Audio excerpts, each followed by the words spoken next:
Moi, je conseille à tous mes clients d'inclure une note de présentation de l'entreprise, puisque, l'acheteur ne vous connaît pas forcément, et c'est quand même bien quand on postule de se présenter, mais pas de se présenter n'importe comment.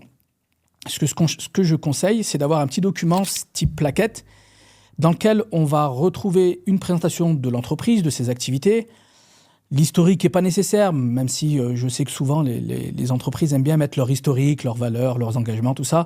Et ça, c'est un peu blabla, je trouve.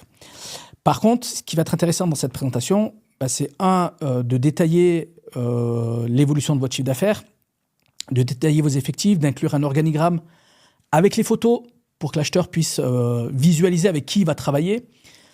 Ce qui va être important aussi, c'est de citer des références. Donc à la fois les plus grosses missions, les plus gros chantiers, les plus grosses prestations que vous avez réalisées. Avec les clients aussi les plus connus. Moi, j'aime bien mettre les logos des clients les plus connus. Ça rend toujours mieux. Présenter votre outillage, votre matériel. Présenter aussi les capacités sur le plan technique. Notamment quand l'entreprise en elle-même n'a pas forcément une grosse ancienneté. Et dans ce cas-là, on va plutôt présenter les capacités, l'ancienneté, les compétences des dirigeants et des salariés. Et donc, on sort un peu du cadre des formulaires DC1 et DC2. Une présentation, ça permet de présenter plus d'éléments et d'une manière un peu différente, de manière un peu plus valorisante, on va dire.